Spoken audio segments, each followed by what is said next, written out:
arsonist set fire to the Parliament building on the 2nd of January this year, causing severe damage. Other parts of the building were damaged by water and smoke.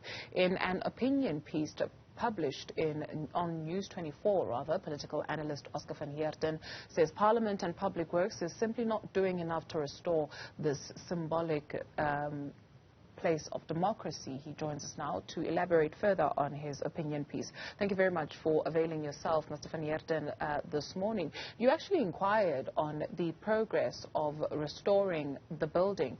What were you told? Well, you know, the more I was fishing and wanting to find out what progress is being made, I was being told that things are moving very, very slowly.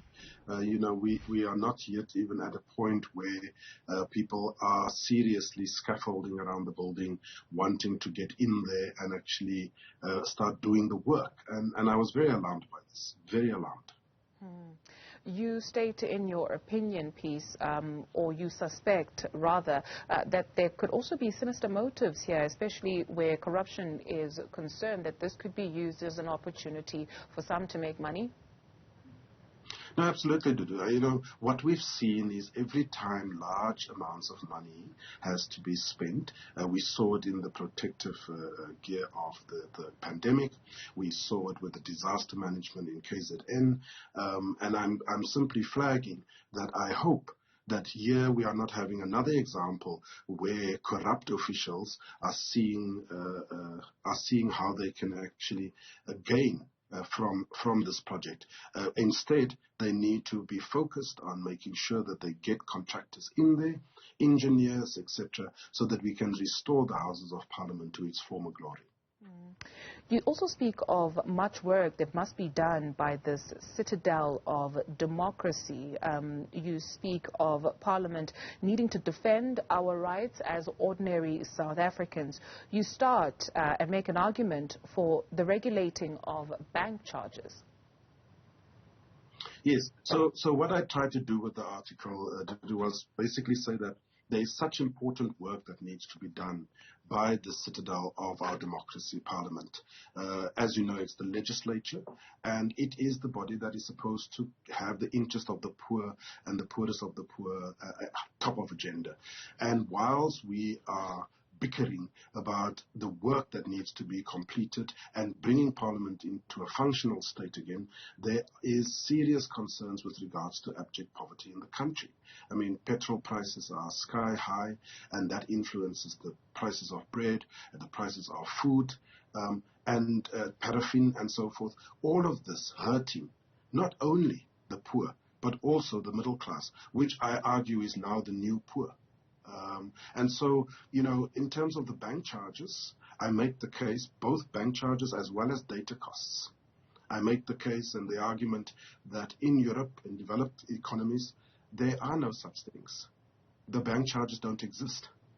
You give your money to the bank, they use that money to make more money for themselves, and so the argument is, why should you still be paying for services such as transfers, such as withdrawals, deposits, and so forth? It's as if you must pay double in order to have your money in the bank. And I think that this is an area where Parliament can come to the party and regulate and say, we are going to phase this out because it is hurting poor people. You're also, though, calling for the regulation of call centers as soon as possible. Why? You know, the thing about call centers, and I know it's perhaps a bit of an odd point, but I put it in the article because recently I had an incident where one of my domestic workers asked me if I could please, she had made an overpayment with her DSTV subscription. And as a result, she needed to contact them so that she can get that money back. And of course, it's much needed. I had to spend more than 10 minutes on the phone, holding on. Now, imagine if it was her having to do that with her own phone, with her own airtime and so forth. There is no consideration that as a paying client, why must we still also have the brunt of having to have expenditure when we are trying to query a particular thing of a service that you provide for which I pay? Most of the call centers don't have a callback facility. So if the phone drops for whatever reason, they cannot call you back. Some companies do have it, but most call centers don't. You have to now restart the process, again explain who you are, and this takes time, and it's airtime. This is the point I'm making. Why can companies not carry that cost in servicing their clients? You also argue that, like most Nordic countries, we must keep specific track of the gap between the highest paid employees and the lowest paid employees. Why? Yes, so as you know, one of our big problems in South Africa is the inequality gap, which is widening, ever widening. And one of the ways to try and regulate that, there's many other ways, of course, but one of the ways is to try and begin to have a situation where you say, can the gap between the highest earning CEO and the lowest earning blue collar worker, can it really be allowed to just balloon and become unprecedented? Should we not have a situation where we try and regulate and say, these are your limits on bonuses, these are your limits on the highest paid salary? We are far away from it, and it's a novice idea. But I'm saying, can we begin to at least track what is it that the highest paid employee is getting vis-a-vis the lowest paid? And because we talk in this country, Dudu, of CEOs that earn a very modest, supposedly a very modest salary of 3 or 4 million per annum, but then they get 200 million rand bonus. And this happens all the time. So I think that there needs to be some consciousness about that highest paid and that lowest paid, because if not, the inequality gap is just simply going to widen even more. We spoke to the Institute for Land and Agrarian Studies on the channel recently. They did some research taking a look at Tanzania, Ghana and South Africa, where food systems are concerned, especially during the hard lockdowns of COVID-19.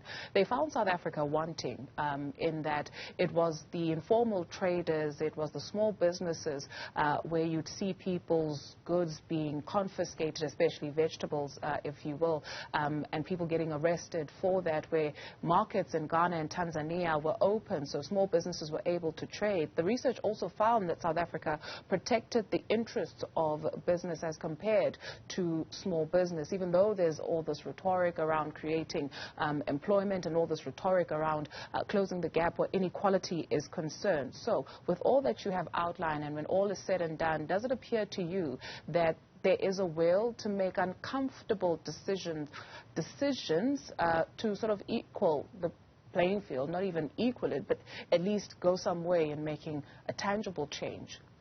Yeah, you're absolutely right, Judy. We talk the talk, but the point is to walk the talk. The President has hit this on the nail, where it is, what is the point in creating an environment for small, medium, micro enterprises, making money available to assist them, but then the arduous task of accessing that money, the bureaucracy, the red tape that they have to go through. Again, as these are small companies, they cannot be traveling up and down and making lots of photocopies and having to scan and fax. And it sounds like small things to do, but this is what actually bogs them down and discourages them from accessing those kinds of money. So I think the President is onto something. We need to get rid of the red tape and the bureaucracy and actually begin to assist small, micro, medium enterprises, because that is going to unlock the economy. Oscar Van Heerden, thank you very much for availing yourself this morning. He's a political analyst. You can access his opinion piece on News 24.